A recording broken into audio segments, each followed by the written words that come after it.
une production du Studio SF. Bienvenue au Sans Filtre, le podcast où on parle de ce qu'on veut avec nos invités. That's it, je suis PH Quentin avec moi, Dom Plante. Cette semaine, de quoi est-ce qu'on parle?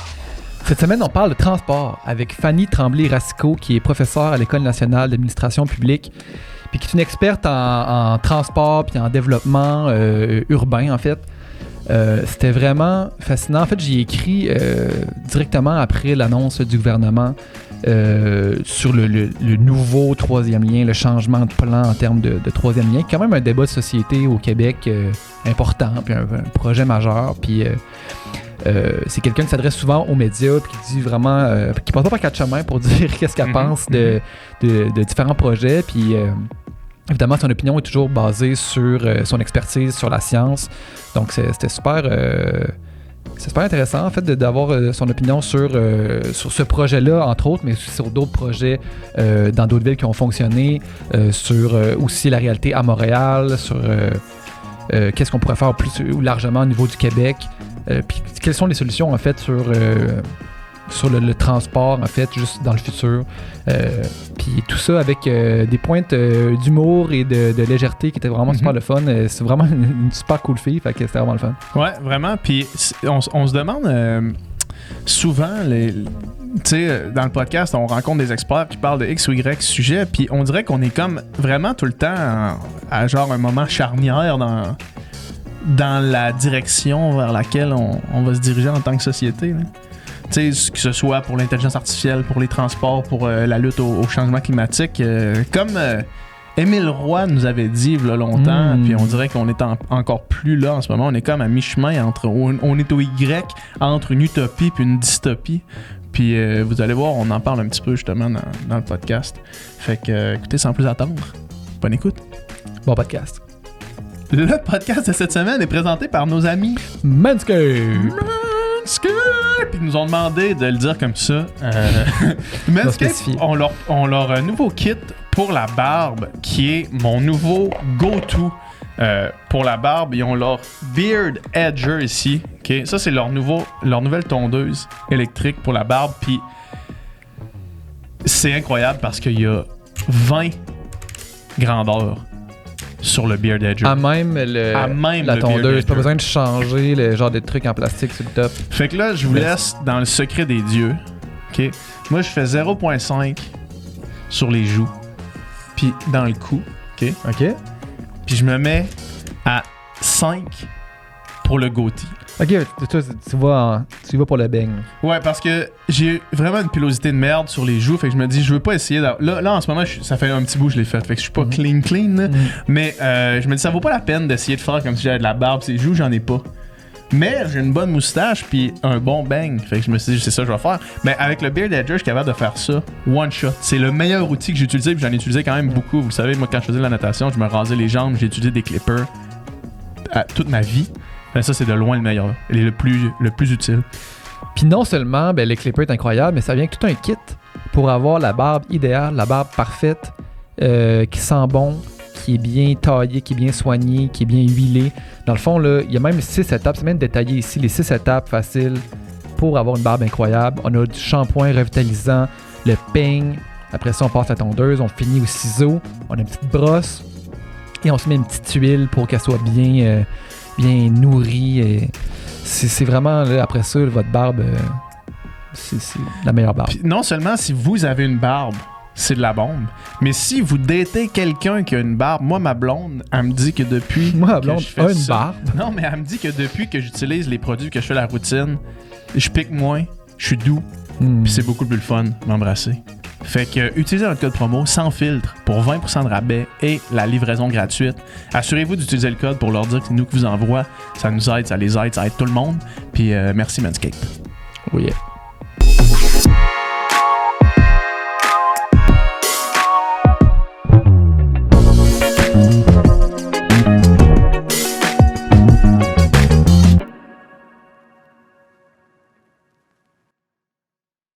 Yeah. C'est parti. Faut-tu que je mette mes écouteurs? Ouais, ben tu peux les mettre ou pas.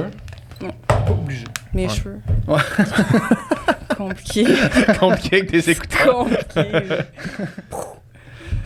Petit personnage. Ouais. Ça roule, dans le fond?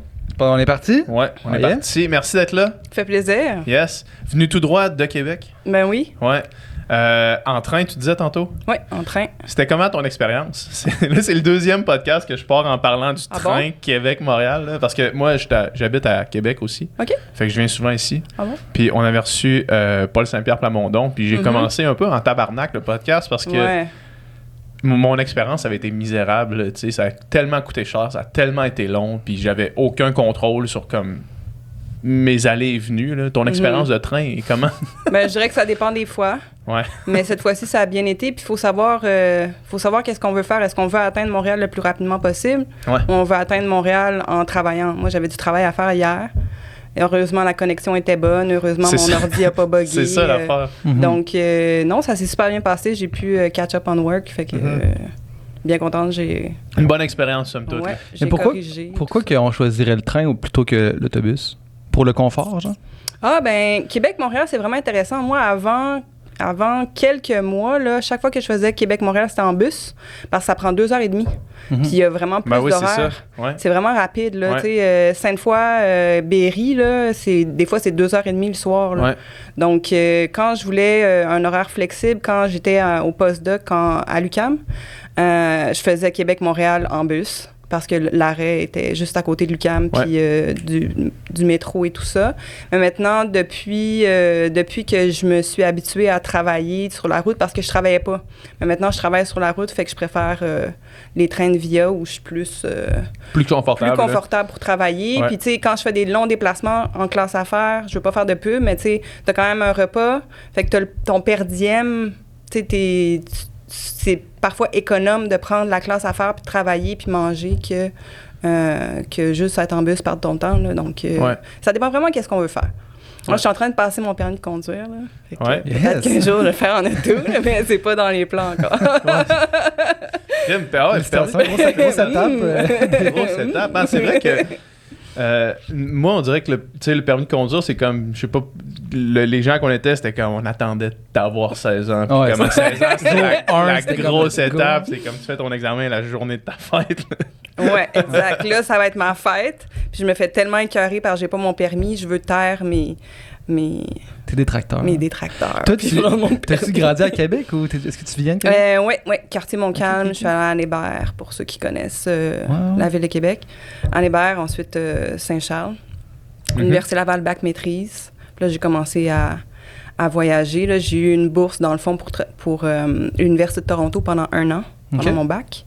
Fait que j'ai fait 1 an à l'Université de Toronto. Ensuite, j'ai fait, entre le bac et la maîtrise, j'ai fait 1 an à Taïwan pour Ah ouais? apprendre le mandarin. Ouais. On est déjà allés, nous autres, en voyage, les deux ensemble à Taïwan. À Ouais. Taïwan? Ouais. Où à Taïwan? On a fait On est 3 atterri à semaines. Taipei, puis on a fait Ouais. le tour. On a fait, Hi! ouais. Wow! C'était hot. Oui, vraiment. Puis les gens parlent pas anglais quasiment là-bas. Ouais. Donc, Pour c'est être dépaysé, vraiment... on a été dépaysé. Ouais, il y avait des bouts où est-ce qu'il y avait comme. Une bonne barrière de langue. Les night markets c'était Oui. absolument incroyable comme expérience. Là. oui, oui, Moi, oui. je dois toujours me rappeler de l'odeur du sticky tofu. Oui, oui, oui. Ça sent la mort, là.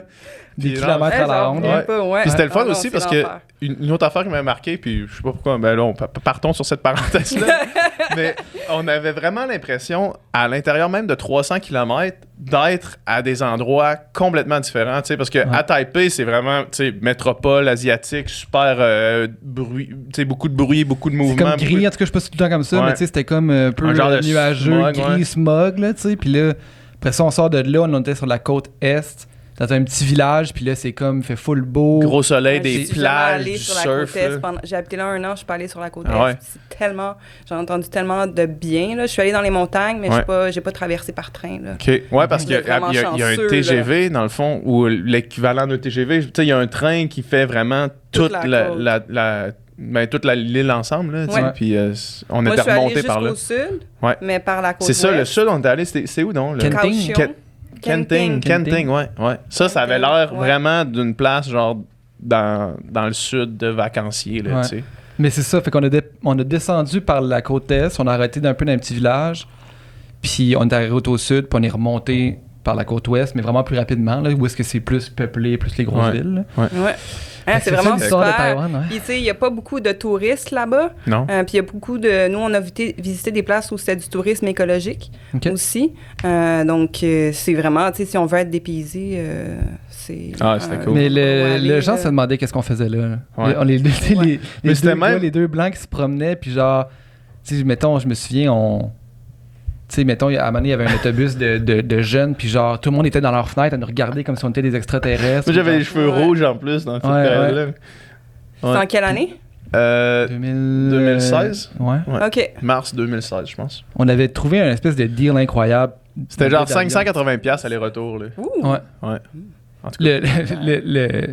Le voyagement était un enfer. Là. 15 heures, c'est 24 heures. 15 heures à San Francisco. Sauf que c'était comme le pire setup, là, dans le sens que genre c'était pour ça que c'était pas cher, c'est que c'était comme 5 avions différents, qu'il faut que tu changes d'aéroport. Changer d'aéroport à New York. Quelque part, mais en tout cas, bref. Maintenant, quand tu fais un petit peu d'argent, tu fais plus ce genre de trajet-là, mais il y a un temps pour, tu sais. Il y a un temps pour. Fait que dans le fond, j'ai fait. Ça, c'est en 2006 où j'ai habité là-bas pendant un an. Puis c'était quoi? Là-bas, tu allais apprendre le mandarin, puis qu'est-ce que tu allais étudier là-bas? J'étais inscrite, dans le fond, dans des cours dans des cours, mettons, business classes, mais j'étais vraiment là pour apprendre le mandarin. Il y a le gouvernement chinois qui a ce programme de bourse-là pour les étrangers, pour les étudiants canadiens. C'est le programme de bourse chinoise. Puis moi, j'avais seulement eu la bourse partielle parce que ça s'en vient vraiment compétitif à avoir ces bourses-là. Puis vu que je voulais pas m'endetter ou peu importe, je l'avais décliné parce que c'est seulement partiel. Puis quelques mois plus tard, Taïwan, il y avait eu un programme pilote. On avait seulement été 2 de l'Université Laval à être sélectionnés. J'avais la bourse complète avec une collègue, là. Donc, c'est ça. Puis moi, dans le fond, mon objectif, pour avoir une bourse complète aux États-Unis pour faire son doctorat, il faut parler 3 langues. Il faut parler sa langue maternelle, il faut parler l'anglais, il faut parler une 3e langue. Puis moi, je suis pas quelqu'un qui est très bon dans les langues. Donc, j'ai décidé que ma 3e langue, ça allait être le mandarin pour avoir un avantage comparatif sur ceux que c'est l'espagnol. Puis en plus, la grande puissance, c'est la Chine. C'est facile à apprendre. Je me suis dit, tu vas prendre quelque chose d'accessible. De simple, proche français. Non, puis en plus, c'est que les Chinois, si tu parles pas leur langue, ils te respectent pas tant. C'est comme c'était interdit aux étrangers. Fait que pour vraiment bien comprendre la culture chinoise, il faut un peu parler la langue parce qu'ils ont vraiment une structure de pensée différente de la nôtre. Donc, c'était ça. L'objectif, c'était d'apprendre le mandarin 1 an là-bas pour pouvoir avoir une bourse complète pour faire mon doc aux États-Unis. Fait que, c'était vraiment là, sauter à travers les anneaux là, pour atteindre son objectif. Fait que là, j'ai fait ça. Non.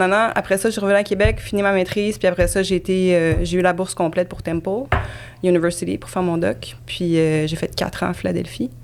J'ai fait ma 5e année en rédaction à Québec. Après ça, Montréal pour le postdoc. Puis j'ai eu mon poste de prof à Québec. C'était quoi le sujet de ton doc et post-doc, mettons? Le sujet de mon doctorat, dans le fond, c'est la manière dont les réformes institutionnelles au palier régional peuvent faciliter l'intégration des transports puis l'aménagement du territoire. Donc, j'ai sélectionné 2 villes, Toronto-Chicago. Toronto-Chicago, en 2005-2016, toutes les 2 ont adopté le gouvernement provincial respectif, là, donc l'État de l'Illinois puis le gouvernement de l'Ontario. Au même moment, ils ont adopté des réformes au niveau régional pour intégrer les transports puis l'aménagement du territoire. C'est what are the odds, là? Puis, c'est 2 réformes de nature opposée, là.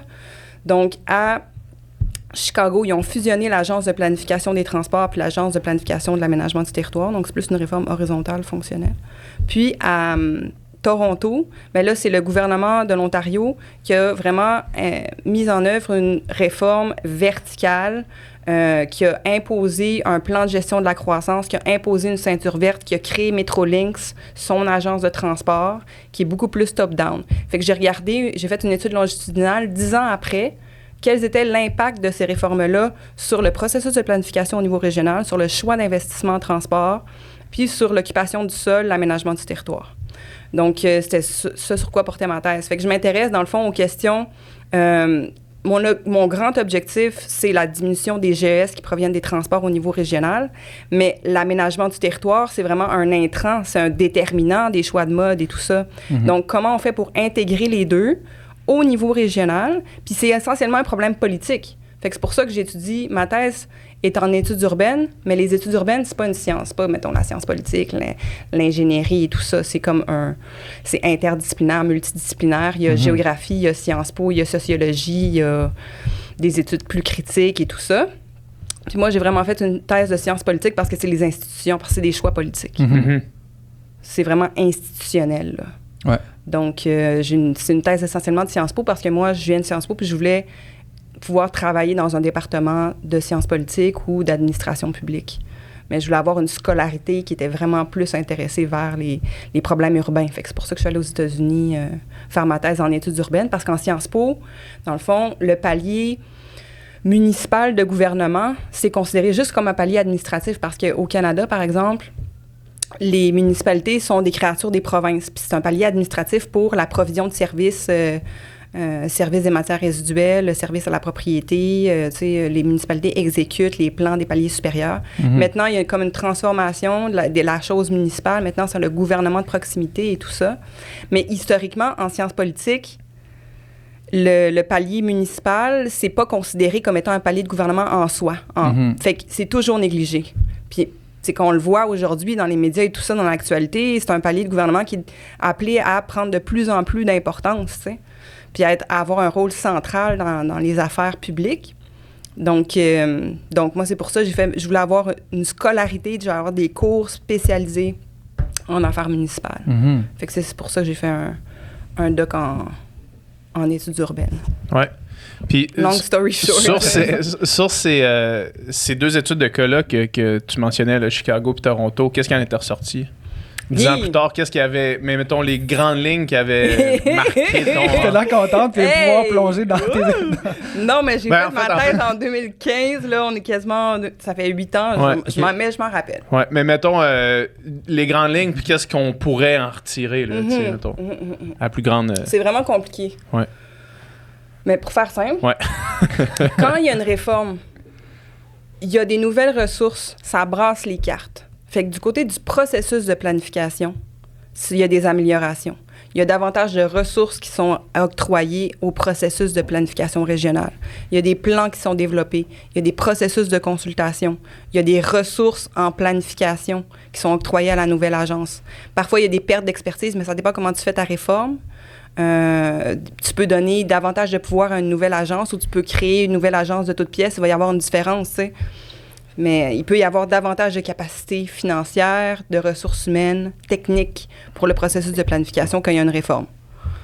Ça, c'est la bonne nouvelle. Maintenant, du côté des transports, lorsque c'est le gouvernement provincial ou le gouvernement de l'État qui contrôle les ressources puis qui contrôle quels projets sont financés, c'est des projets qui ne représentent pas un optimum. Tu sais, ce sont des projets qui répondent à des considérations politiques. Fait qu'en matière de transport, c'est préférable que les projets soient identifiés, priorisés par les agences de planification de transport et par les maires et mairesses, mais regroupés au niveau régional pour développer un plan qui fait du sens, un consensus.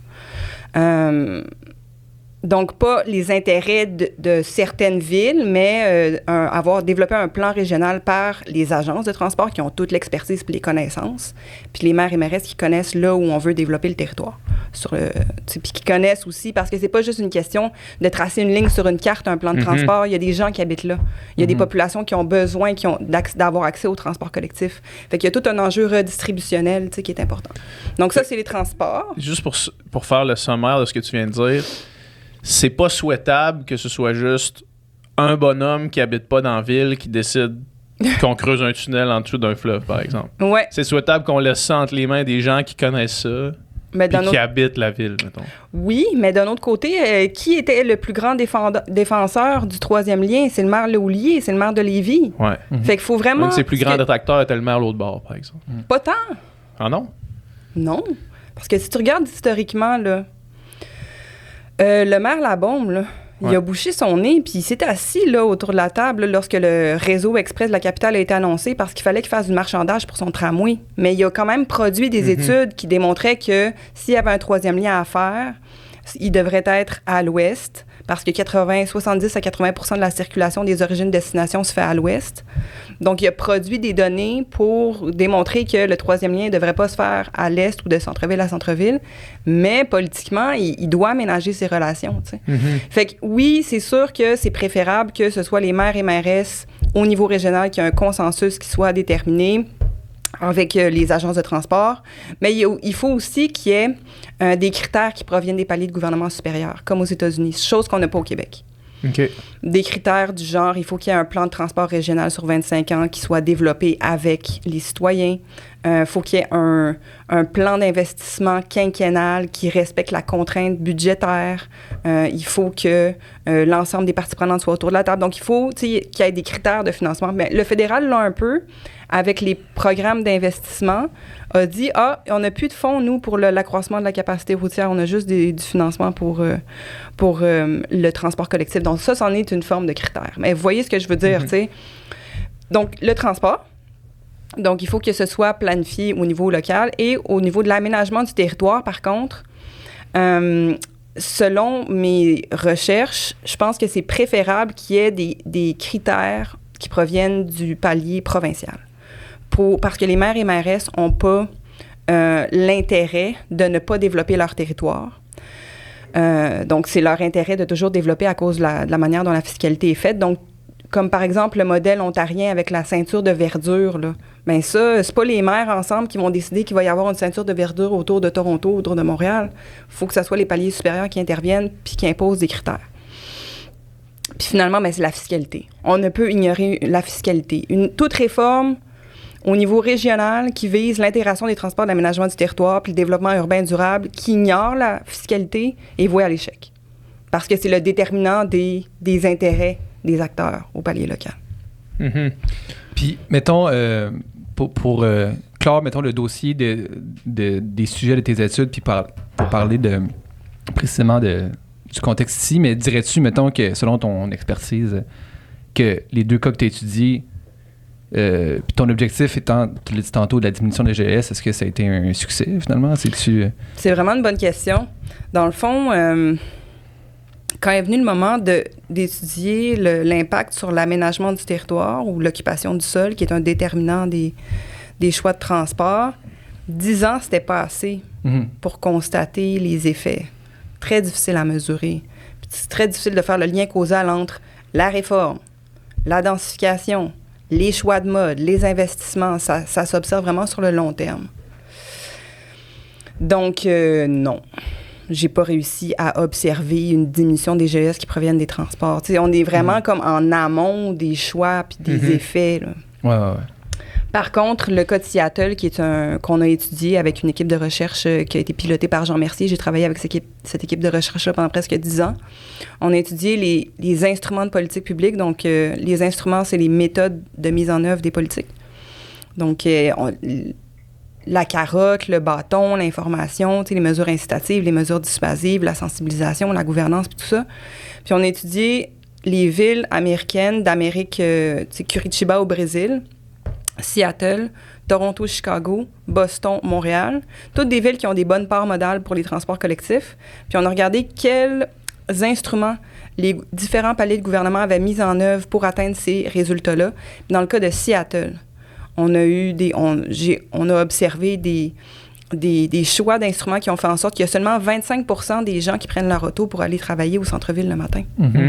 Donc, une combinaison d'instruments qui s'est déployée sur genre 30 ans, qui a commencé dans les années 90, puis que là, aujourd'hui, on voit les effets. Fait que je ne l'ai pas observé dans ma thèse, mais j'ai pu observer les effets de certains instruments et de réformes, de combinaisons d'instruments qui ont mené à un bon résultat. Puis, là, tu dis 25% utilisent leur voiture pour se rendre au travail à Seattle. Juste à titre indicatif, on est où, nous, ici, mettons, Montréal et Québec?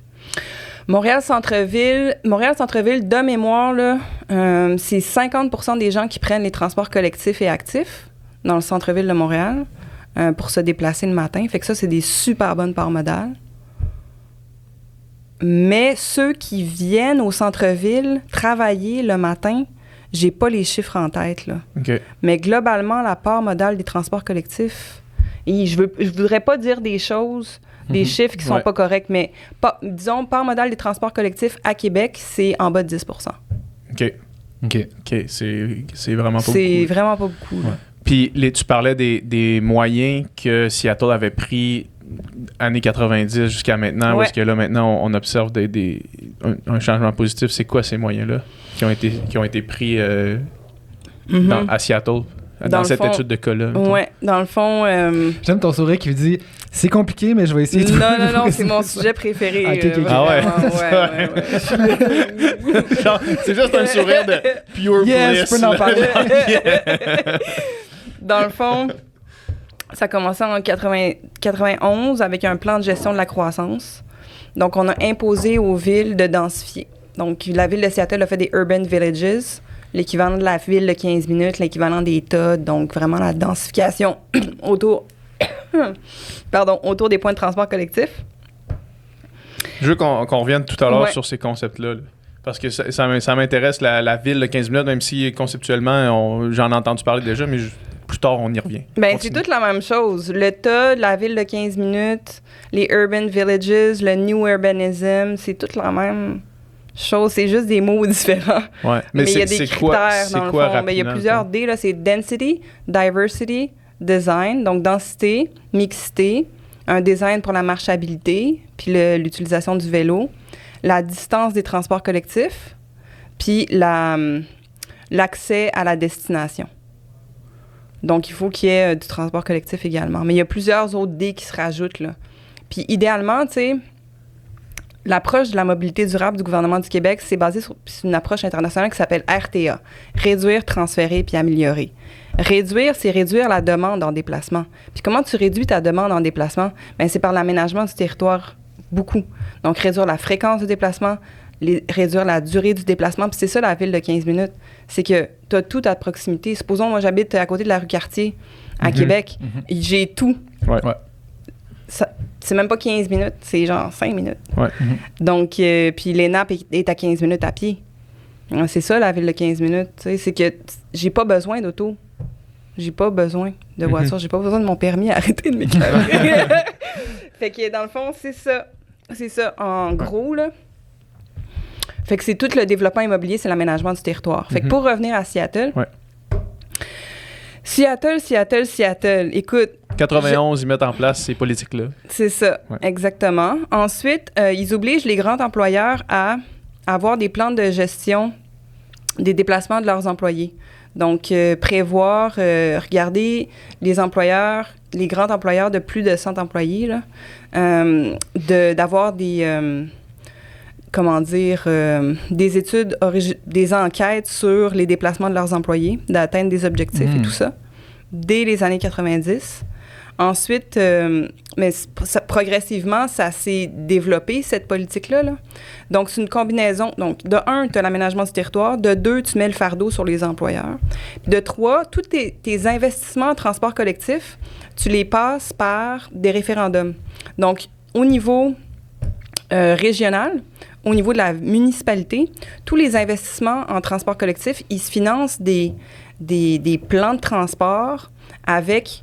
On va augmenter la taxe de vente de temps. On a créé des financial districts où on prélève une taxe de vente supplémentaire. On va augmenter vos taxes foncières de quelques points. On va aller chercher tant et tant de subventions. Fait que tu as un plan de transport avec un plan financier qui est cohérent. Puis, tu fais voter ça parce qu'ils ont la culture des référendums là-bas, parce que quand il y a des élections, il y a des propositions, tu sais, propositions. Puis, fait qu'ils ont pu, avec ce mécanisme-là, investir massivement dans le transport collectif aussi. Donc, vous voyez, l'aménagement du territoire, il y a le transport collectif, puis entre les deux, il y a les politiques qui visent les employeurs. Puis maintenant, ça s'est développé. Aujourd'hui, là, tu travailles pour n'importe quel grand employeur à Seattle, tu as ton laissez-passer de transport en commun qui est payé par l'employeur. Parce que les plans puis c'est ce que je mets de l'avant aussi au Québec puis à Montréal, puis à Québec aussi, là, si on pense à l'augmentation de la capacité, si on veut ramener les gens dans le transport collectif puis résoudre le financement de l'exploitation, parce qu'il y a du financement pour les infrastructures, mais après ça, on laisse les villes s'arranger avec l'exploitation. Déficit à Montréal de 500 millions de dollars pour la RTM. Bien, ça passe par les employeurs avec les plans de réduction du navettage. Puis ça peut être implanté soit par les villes, soit ça peut être implanté par le gouvernement provincial qui impose aux grands employeurs, ou même par le gouvernement fédéral. Moi, je l'ai recommandé au gouvernement fédéral. Évidemment, personne ne m'écoute, mais c'est pas grave. Au moins, je l'ai dit, puis ils savent. Ils peuvent pas dire qu'ils savaient pas. C'est que les employeurs doivent développer un plan de réduction du navettage en choisissant, dans le fond, 2 mesures parmi 3 grandes catégories de mesures. Fait que tu as des catégories de mesures, c'est l'information et l'équipement. Avoir des douches, des supports à vélo dans l'édifice, avoir des applications pour le covoiturage et tout ça. Donc, l'équipement, l'information. Ensuite, les subventions. Beaucoup d'employeurs financent le transport collectif à leurs employés, puis ils payent, dans le fond, ces bulk passes, ils achètent des laissez-passer au prix du gros, puis ça fait en sorte que 40 à 60% des revenus d'exploitation des sociétés de transport sont payés par les employeurs. Ah ouais, hein? Puis tout le monde a son laissez-passer gratuit. Mais c'est pas gratuit, c'est payé par l'employeur moins cher. Fait que vous voyez le cercle vertueux, dans le fond. Puis là, tu parles des grandes entreprises. Tu sais, mettons, une entreprise qui a au-dessus de 100 employés, c'est pratiquement des peanuts payer ça au prix du bulk à ses employés, là. Tu sais, ça revient vraiment pas cher pour une entreprise qui a des roulements aussi gros que ça, là, tu sais. Puis, maintenant, tu sais, il y a aussi des programmes qui ont été développés pour des compagnies de 5 employés et plus, des compagnies de moins de 5 employés, parce qu'il y a aussi la ville de Seattle qui a ses propres programmes. C'est pas les grands employeurs, c'est les propriétaires d'édifices qui doivent avoir des programmes de réduction du navettage. Fait que ça, donc, je reviens juste pour... il reste juste une catégorie. Parfait, non. Équipement, information, subvention. Fait que des fois, tu sais, parfois, quand il n'y a pas le service de transport collectif, ça va être des navettes pour les employeurs. Puis le troisième, c'est le stationnement. Parce que le stationnement, c'est le grand déterminant du choix de mode d'un individu. Mm-hmm. S'il y a le stationnement à destination, la personne va prendre sa voiture. Mm-hmm. Point blank. Mm-hmm. Ouais. Donc, bonne gestion du stationnement. Donc ça fait en sorte, ça fait le cercle vertueux. C'est comme ça qu'ils ont réussi. Aménagement du territoire, investissement en transport avec les référendums, programme de réduction du navettage. Puis là, j'ai une question pour vous. Il est où le problème? Je n'étais pas prêt pour passer l'examen. J'ai pas assez étudié. Il est où le problème? Ils ont oublié quelque chose. Il est où le problème dans ça? Il y a quelque chose que je n'ai pas mentionné. C'est une bonne question. Moi, j'aurais tendance à dire que le problème, c'est que plus ça va bien, moins il y a de voitures, plus le monde veut prendre leur voiture. Là. Oui, ça c'est vrai. Fait que, mais comment tu règles ça? Mais non, c'est pas ça la réponse. OK, parfait, on y reviendra. Non, dans le fond, c'est le logement abordable. OK, ça comme coûte cher, toutes les là-bas. villes de l'Ouest, comme Vancouver, ils ont oublié de protéger le logement abordable. Mm-hmm. Mm-hmm. Donc, les gens n'ont pas le choix de s'éloigner. Exact. Donc, de faire plus de déplacements. Puis, ouais, on retourne à le casa. prix est faramineux. Ouais. Tu sais, c'est l'offre et la demande, le marché immobilier. Là. Tu laisses ça aller, là, puis les prix augmentent. Fait qu'il faut de l'intervention des pouvoirs publics pour corriger ces effets de marché-là. Puis ça, c'est un des sujets de recherche auxquels je m'intéresse en ce moment, c'est l'abordabilité des TOD. Les Transit Oriented Developments, le développement immobilier le long des corridors de transport collectif. Comment tu fais pour garantir l'abordabilité? Ouais. Parce que les prix du foncier sont vraiment plus élevés, naturellement, parce que c'est proche des transports collectifs, puis il y a une demande, on appelle ça une demande latente. Donc, les gens, ils veulent habiter proche des transports collectifs, mais il n'y a pas assez de logements, fait que les prix du foncier sont vraiment plus élevés. Puis, tu sais, c'est une question d'équité d'accès au transport collectif, parce que, tu sais, ta population qui est dépendante des transports collectifs, il n'y aura pas accès. Mm-hmm. Donc, je regarde ça. C'est financé par le FRQSC, le Fonds de recherche québécois Société Culture. Mm-hmm. Je regarde ça à Québec, Montréal, Halifax, Calgary, Toronto, Vancouver. Il me reste Toronto puis Vancouver à faire. Donc, puis les études, ce qui démontrent, c'est que si tu as des immeubles au prix du marché le long des transports collectifs, dans les TOD, tu vas avoir plus de transfert modal parce que les gens, ils vont délaisser la voiture. Mm-hmm. Mais si tu as du logement social abordable, tu as plus d'achalandage. Fait qu'il faut que parce que les gens qui utilisent déjà le transport collectif l'utilisent encore davantage. Fait qu'il faut faut prendre ça en compte dans la prise de décision. Fait que si tu veux favoriser l'achalandage d'une ligne, par exemple, ben c'est là que tu mets ton logement social abordable. Mais si tu veux avoir un plus grand transfert modal, ben là, tu peux avoir des logements davantage au prix du marché puis avoir un certain laisser-faire. Mais il faut en prendre en compte parce que c'est une question d'équité d'accès, là. Puis si on parle maintenant du sujet pour lequel je t'ai écrit à la base, là, je t'ai écrit, je pense au lendemain, en tout cas pas longtemps après, l'annonce là, du gouvernement que leur projet de troisième lien, dans sa forme qui est... Autoroutière. Autoroutière, là, avec des chars qui passent, on abandonnait ça. Puis pour un autre projet qui serait de transport en commun seulement, selon toi, mettons, est-ce que le projet dans sa forme d'avant était un bon projet? Ils appellent ça un boondoggle en anglais. Là. C'est vraiment un projet pharaonique qui fait aucun sens puis qui continue à aller de l'avant à cause de considérations politiques, de préférences. Fait qu'un gros nom, mettons. Selon ton avis d'expert, ça tenait pas la route. Là. Puis pour quelle raison ça tenait pas la route, en fait? Pour quelle raison ça tenait la route? Il n'y a aucune... Non, mais c'est tellement du non-sens. Okay. De un, si tu veux résoudre la congestion, tu peux pas augmenter ta capacité routière à cause de la demande induite. Ouais, explique ce concept-là. Je t'ai entendu l'expliquer, mais je pense que c'est super intéressant. Ouais. Donc, tu sais, c'est contre-intuitif, là, parce que supposons que une route est congestionnée. Donc, ce que tu vas faire, tu vas ajouter une voie, puis là, 3, 5 ans, 10 ans plus tard, ben c'est les mêmes niveaux de congestion. Pourquoi? Ben c'est à cause de la demande induite. La demande induite, c'est qu'à court terme, ça réduit tes temps de déplacement, donc les gens, ils voyagent plus. Puis lorsqu'on regarde vraiment au niveau plus granulaire, là, d'où provient cette demande-là, c'est c'est l'augmentation du camionnage. Parce que les entreprises qui manufacturent des biens lourds vont s'installer proche des nouveaux segments autoroutiers pour faciliter le camionnage. Ensuite, les gens changent de mode. Donc, s'ils prenaient le transport collectif, ils vont prendre... Ils vont revenir à la voiture. Ils vont revenir à la voiture. Puis ils vont voyager plus, tout simplement. Changer de mode, changer d'horaire, voyager plus. Puis il y a aussi l'étalement urbain. Puis il y a l'autre facteur, c'est le détournement d'autres voies aussi. Moi, je prenais cet itinéraire-là, là, je vais changer d'itinéraire. Donc là, fait que ça, ils appellent ça la loi fondamentale de la congestion autoroutière. La loi fondamentale de la congestion routière, ça a été testé partout. Il y a très peu de lois en sciences sociales, mais en fait, c'est même pas une science sociale, c'est de l'ingénierie, c'est quasiment mathématique. Puis ils ont testé ça partout, plusieurs conditions, différents prix de l'essence. C'est pas mal... toujours le même résultat. Toujours le même résultat. On revient toujours à cause départ. Oui, absolument. Puis là, dans le fond, l'état de la science à cet égard-là, c'est maintenant la demande réduite, parce que l'inverse est aussi vrai. Quand t'enlèves une voie de circulation, t'as du trafic évaporé. Fait que, pourquoi? Parce que c'est comme le tunnel Louis-Hippolyte Lafontaine, là, quand il a fermé, là.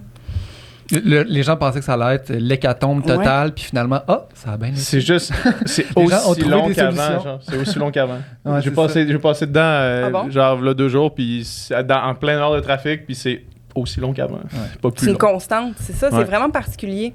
Vraiment particulier. Fait que les études, en ce moment, ils essaient de voir où va ce trafic évaporé là. Parce qu'il y a une réduction d'environ 20% en moyenne, là, ou la médiane de réduction du trafic quand on enlève des voies. Même chose quand ils ont enlevé une voie sur le pont Pierre-Laporte l'été dernier à Québec. Ils avaient prévu des hôtels pour les résidents et tout ça. Ils ont vraiment adopté des mesures de mitigation. Puis ça a marché. Ben oui. Ben oui, ça, c'est fascinant parce que moi, je me souviens justement quand les travaux dans le tunnel puis tout, puis là, des solutions, c'est comme si tout d'un coup, il y en avait plein. Là. On va mettre des navettes, les transports en commun vont être moins chers, ci, ça. Puis c'est comme, OK, dans le fond, on le sait quoi faire finalement pour régler les problèmes, mais pourquoi qu'on déploie juste ça quand là, il y a une urgence, puis il y a des travaux, pourquoi qu'on n'instaure pas tout le temps ça finalement? Absolument, ce sont des choix politiques, mais je pense que c'est le syndrome de la grenouille dans l'eau bouillante, là. Elle va mourir. C'est quoi cette expression-là? Ben, C'est le syndrome de la grenouille dans l'eau bouillante. Elle va mourir. Elle va pas sauter. Non, ok. Ou elle va sauter à la dernière minute, je sais pas. J'ai aucune idée c'est quoi cette expression-là. Mais je comprends, écoute. Je la comprends. Si tu réchauffes tranquillement, pas la d'où grenouille, elle fait juste rester là, puis assez bouillante avant de se rendre compte qu'il... Non, je sais pas c'est quoi. C'est une expression anglophone, je pense. Je sais pas d'où me vient cette référence-là. Je sais pas si elle saute ou si elle meurt. C'est pour ça que c'était comme... C'est pour ça que, permettez-moi d'avoir mal compris. Là. Je connais juste les deux grenouilles dans la crème, dans le fond. Ouais, qui fait du beurre. Une qui se laisse noyer, puis l'autre, elle se débouche jusqu'à temps que ça devienne du beurre. En tout cas, C'est une belle image, ça. Ah bon? comme de quoi, faut jamais abandonner. Toujours suivre ses rêves. Ça finit toujours par tourner au bord. Fait que... OK, ben cool. Fait que là... Donc, tout ça pour dire Ça mérite d'être clair, ouais. que le troisième lien, c'était pas une super idée dès le départ. Tu sais, quand on fait l'historique du projet, ça a été poussé... tu sais, la Chambre de commerce de Lévis, dès les années 70, là... faisait la promotion du troisième lien. C'est pas une nouvelle idée. Là. Non. Puis c'est dans les plans Grébert des années 60, 70, pas 60, 70, 50, dès les années 50. Donc, tu sais, c'est un désir, là. Les gens ils prennent leur désir pour des besoins, là. C'est pas un besoin. Ouais, c'est ça, parce qu'il y a une différence entre comme... C'est vrai, tu sais, même moi, habitant en Québec, c'est vrai que ce serait le fun d'aller à Lévis, genre, direct, mais c'est pas un besoin, effectivement. Non, mais de toute façon, c'est rare que les gens... Il y a très peu de gens de Québec qui vont à Lévis, là. Non, c'est ça. De centre-ville à centre-ville. Les très peu de fois, c'est genre quand tu t'en vas dans le bas du fleuve, tu dis « Ah, je sauverais peut-être 20 minutes. » Ouais, c'est ça. Peut-être que je sauverais 20 minutes si j'allais à Notre-Dame-du-Portage. Tu sais, puis moi, je veux un penthouse. Je vais te demander au gouvernement de m'en construire un. J'aimerais ça avoir juste des penthouses, s'il vous plaît. À Québec, c'est juste des grandes tiges, pour un ascenseur puis un penthouse en haut. Toutes les affaires. C'est le gars, je dirais un penthouse. J'aimerais ça avoir un penthouse. Toi, t'as ton troisième lien, moi, j'ai mon penthouse. Fait que, bref, OK, bon, ben, fait que ça, c'est clair. Puis le nouveau projet où on dirait, OK, ben là, ça serait que transport en commun. Est-ce que c'est plus intéressant? Est-ce que mais personne l'a demandé. Ouais. Bon, c'est ça le problème. C'est ça l'affaire, ouais. Mais est-ce que cette idée-là, c'était juste pour pas avoir l'air de complètement revenir sur les paroles du troisième lien puis que ça arrivera jamais? Ou c'est... Parce qu'effectivement, comme toi, moi, il y a personne que je connais qui est intéressé par ce projet-là. Là. Mais ça sonne comme un genre de plan transitoire de genre... On veut pas dire qu'on a complètement échappé, fait qu'on va donner une genre de solution qui intéresse personne. Ouais, c'est ça. Puis quand on va dire que ça existe plus, ben là, personne va être vraiment fâché parce que personne ne voulait vraiment. T'sais. Ouais, c'est ça. Ouais, je pense que c'est ça aussi, sauf que moi, j'aurais aimé ça que le gouvernement reconnaisse qu'on a besoin d'un plan de transport régional qui soit basé sur les données probantes puis qui ait comme objectif la réduction des émissions de gaz à effet de serre, puis qu'ils apprennent de leurs erreurs, puis qu'on dise on va faire un plan régional, qu'on laisse tomber le tramway aussi en même temps, on dropper tout ça. Ouais. Moi, c'est ce que j'aurais... Mais tu sais, je comprends que politiquement, c'est pas nécessairement possible, là. Mais tu sais, quand on retrace l'historique du troisième lien, quand je disais personne ne l'a demandé, c'est que les paliers de gouvernement en 2014-2015 se chicanaient sur qui allait peinturer le pont de Québec. Puis là, les radios puis la Chambre de commerce de Lévis ont ramené cette idée-là de troisième lien. Puis à l'époque, le projet est évalué à 500 millions de dollars. Là. C'est 10 milliards maintenant. Là, donc, c'est vraiment pas réaliste. Puis, donc voilà. Puis, tu sais, c'est basé sur l'idée que ça va réduire le temps de déplacement entre les deux rives. Mais quand on le sait que l'augmentation de la capacité routière, ça résout pas le problème de la congestion sur les ponts. Puis là, on a amené plein d'autres arguments. La sécurité, le droit au déplacement, le droit au développement sur la Rive-Sud, la DEVI qui va avoir un nouveau chantier. Donc, on essaie tout le temps de trouver des arguments pour faire passer la couleuvre, mais tu sais, ça passe pas, là. C'est difficilement réalisable. Donc, je pense qu'on a vraiment trompé la population en un sens, parce que n'importe qui connaît un peu la manière dont les grands projets fonctionnent, puis de creuser en dessous du fleuve et tout ça, l'espèce de... On va construire un tunnelier pour construire le plus gros tunnel au monde. Voyons! C'est vraiment prendre du monde pour des imbéciles, là. Non, mais c'est vrai. Fait que ça, c'est pas correct, je pense, de la part de prendre les gens pour des... Tu il faut jamais sous-estimer l'intelligence de la population. La population, tu leur expliques, ils vont comprendre. Là. En tous les cas. Donc, même le nouveau projet, il est peu réalistement réalisable. C'est ça que tu nous dis? Ouais. Je pense que oui. Puis, tu sais, lorsque le bureau de projet du troisième lien a été mis sur pied par le gouvernement libéral, il y avait 5 scénarios. Donc, un scénario qui était la meilleure utilisation des ponts actuels puis la gestion de la demande. Puis d'autres scénarios, là, comme un au centre... c'était quoi? 2 à l'ouest, 2 à l'est, 1 au centre.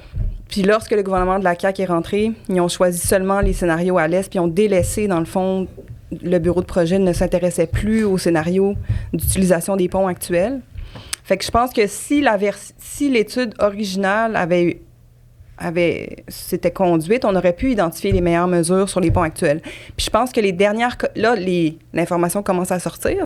On a demandé au bureau de projet d'étudier les voies réversibles. On a demandé au bureau de projet d'étudier juste le transport collectif dans le troisième lien. On a demandé au bureau de projet d'analyser différents scénarios. Fait que je pense qu'on est revenu en arrière pour finalement faire l'étude d'opportunité qui était plus complète. Puis peut-être, moi, j'ai grand espoir que, tu sais, oui, il y a du bruit autour du troisième lien uniquement en transport collectif, auquel je crois pas.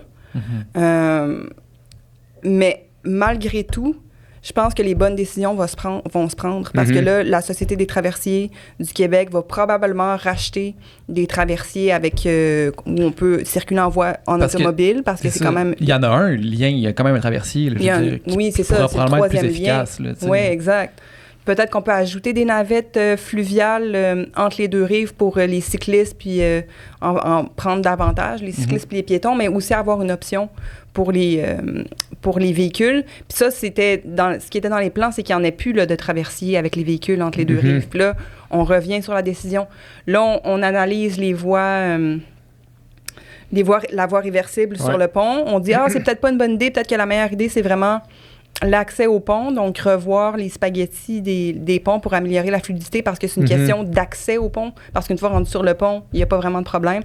Fait que je pense que malgré tout le bruit, je pense qu'on va en arriver à des bons choix parce que les études se font. Fait que je suis quand même semi-optimiste.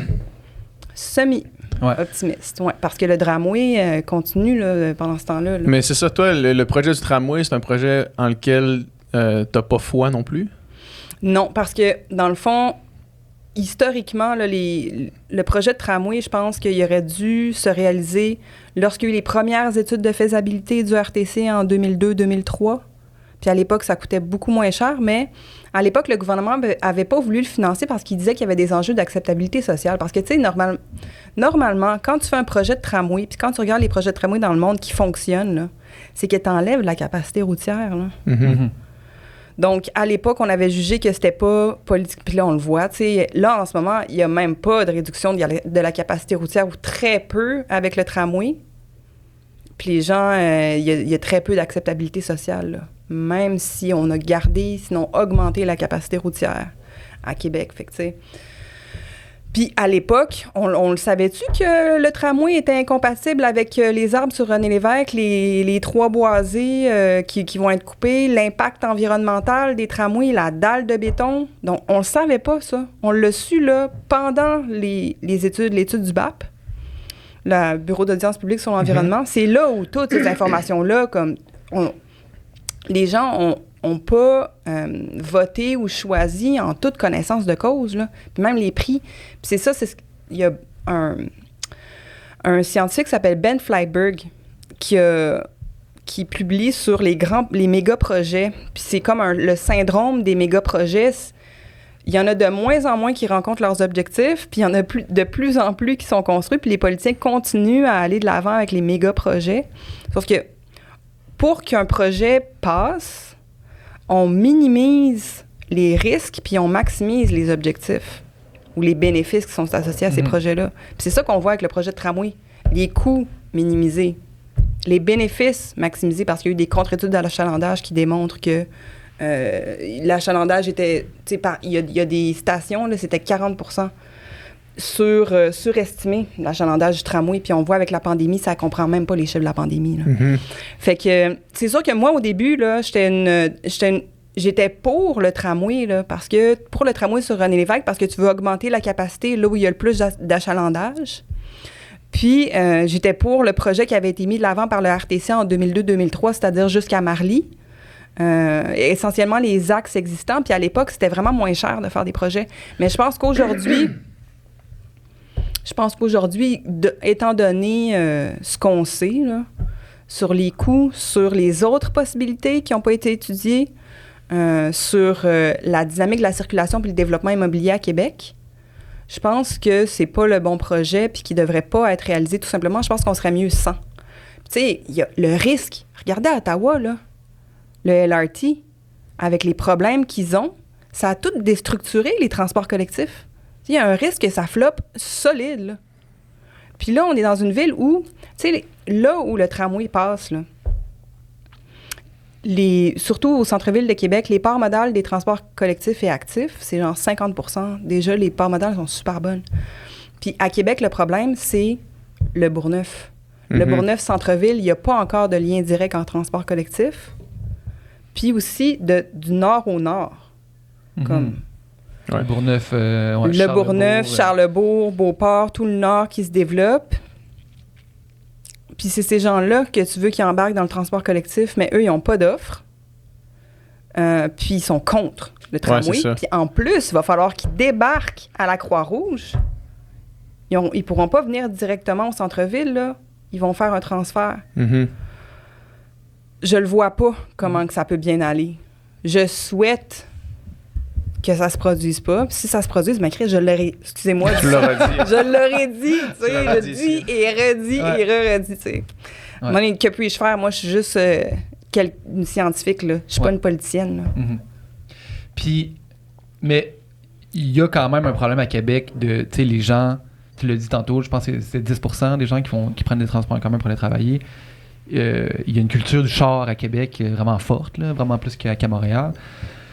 Qu'est-ce qu'on fait avec ça? C'est quoi la bonne solution? Tu as parlé, il y a d'autres alternatives qui n'ont pas été étudiées. Ça serait quoi, selon toi? Comment on pourrait améliorer la situation? De un, je pense qu'on est dû pour un bon exercice de consultation et de participation. Tu sais, qu'il y ait une agence, une autorité neutre qui fasse un bilan. Puis parce que, dans le fond, on va faire une longue question. Parfait. Dans le fond, l'intérêt collectif sur un territoire, là, c'est négocié, OK? Parce qu'il y a plusieurs parties qui ont droit d'avoir voix au chapitre.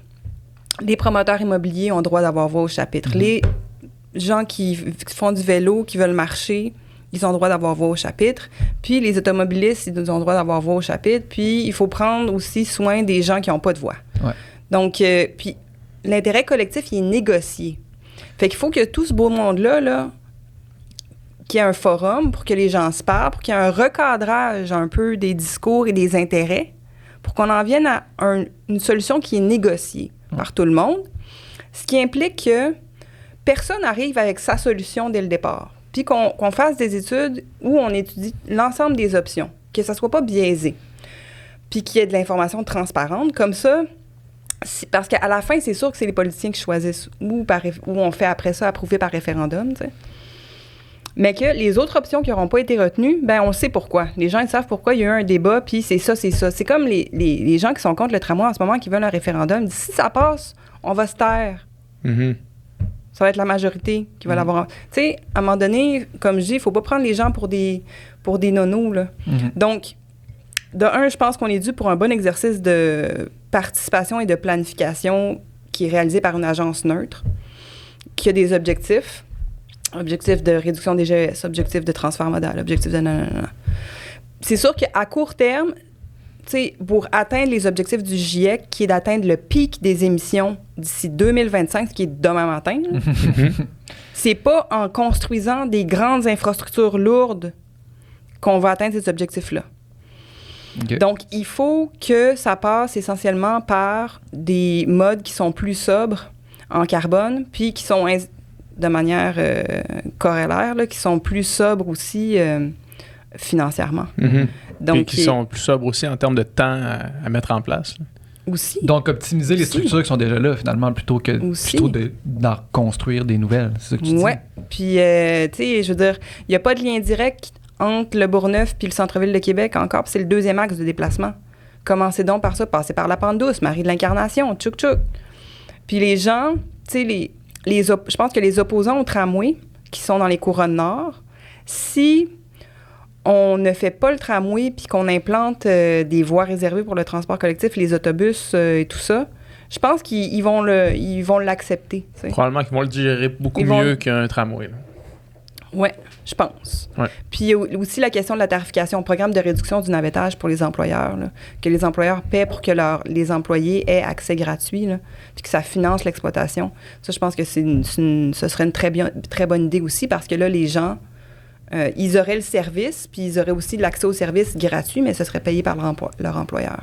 Fait que ça passe par l'amélioration de l'offre de service, puis aussi des programmes incitatifs. Mais les gens sont plus sensibles à la qualité du service qu'au prix, par exemple. Fait que s'il y a un investissement à faire, c'est d'abord dans la qualité du service. OK. Donc, parce que, mettons, juste de mon expérience personnelle, mettons 4,50 ou 5,50 pour le billet de bus, si à 5,50 l'expérience est rapide et facile, ça va même pas je vais même pas y penser. Donc pour toi, l'autobus, c'est encore une bonne solution, dans le sens que si on l'améliore puis si on l'optimise, c'est par là que ça passe, finalement, selon toi. Ouais. C'est quoi l'avantage d'un tramway, en fait, versus un autobus? Pourquoi qu'on... Parce que le tramway a son trajet réservé, finalement, il y a la voie fiabilisée. Il dépend pas du trafic. Essentiellement, mais tu sais, tu peux avoir un BRT, un Bus Rapid Transit, comme ici, là, à P9, que ça a pris 12 ans à construire. Là. Ça a été vraiment long. Compliqué. Ça, c'est un problème politique, là. Ça, c'est pas un problème du mode en tant que tel, là, tu sais. Mais... c'est vrai. Écoute, je me demande... c'est sûr que en termes de confort, tu sais, t'es moins... comme ça tout le temps dans un tramway, là. Mais du point de vue de la fiabilité... je pense qu'on peut atteindre des niveaux équivalents avec un BRT, une voie dédiée là, au transport collectif, au bus. Tu peux atteindre des niveaux... Parce qu'essentiellement, ce que le bureau de projet du tramway dit, c'est que il va y avoir des avantages à cause d'une plus grande fréquence. OK, mettez des bus plus fréquents. Ou une plus grande fiabilité. Mais dans ce cas-là, mettez des feux de préemption, puis... Puis le tramway le bus va atteindre des niveaux qui sont comparables. Puis, tu sais, s'il y a un arrêt de service, s'il y a une porte qui ferme pas, là, c'est toutes les autres qui vont stopper, là. Fait qu'au niveau de la fiabilité, moi, je le sais pas, là, si il y a un plus grand risque, ça, c'est sûr, avec le projet de tramway.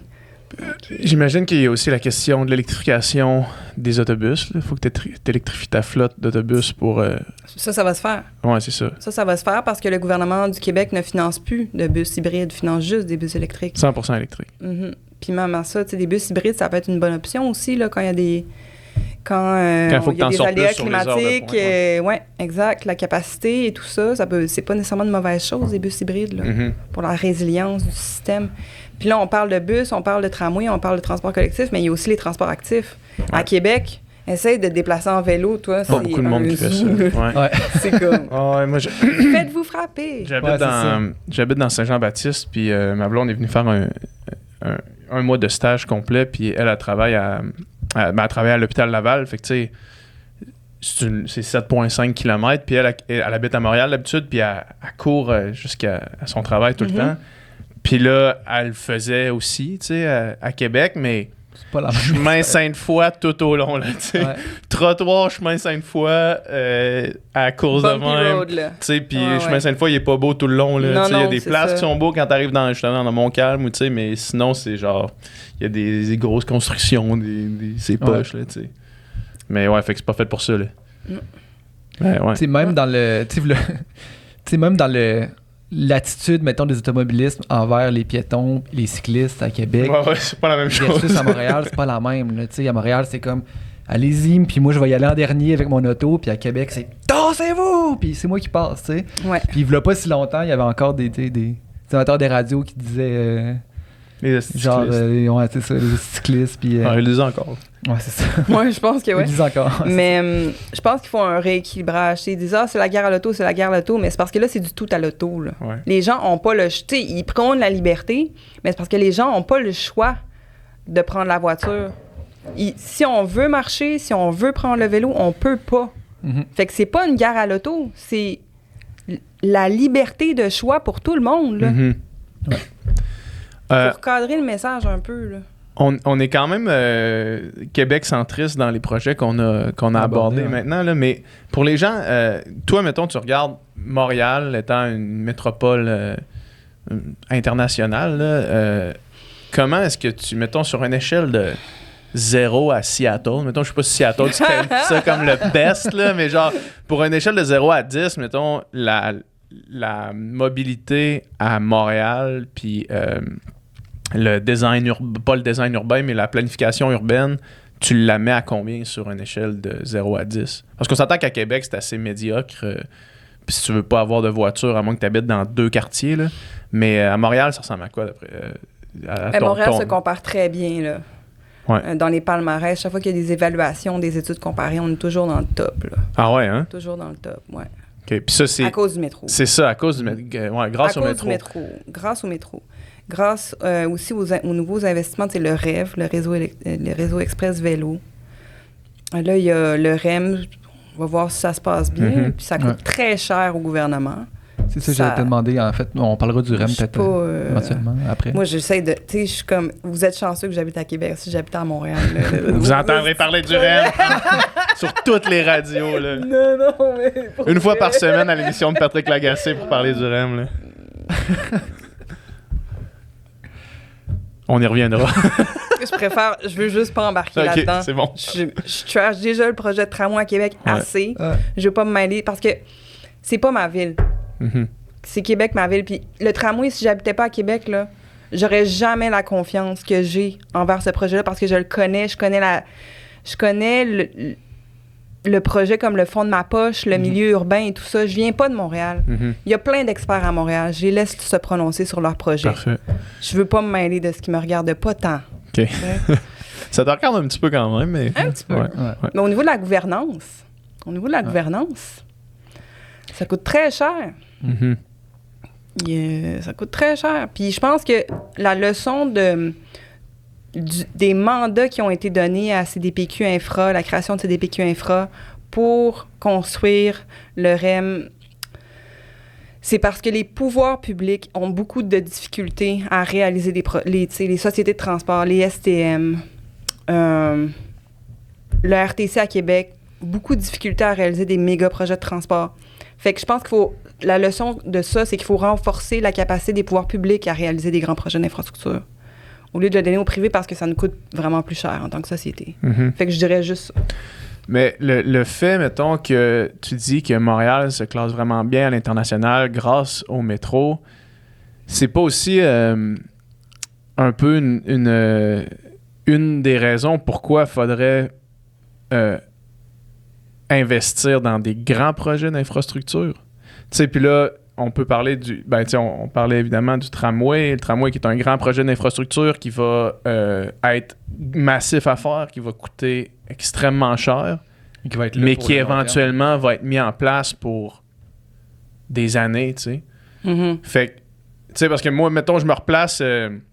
en fait, si aujourd'hui, il n'y avait pas de métro à Montréal, puis que là, quelqu'un arrivait avec « Hey, il faut faire un métro, il va y avoir 5 lignes, ça va être ça va être des projets qui vont durer 20 ans, on va creuser en dessous de la ville, ça va coûter des milliards et des milliards et des milliards. Mhm.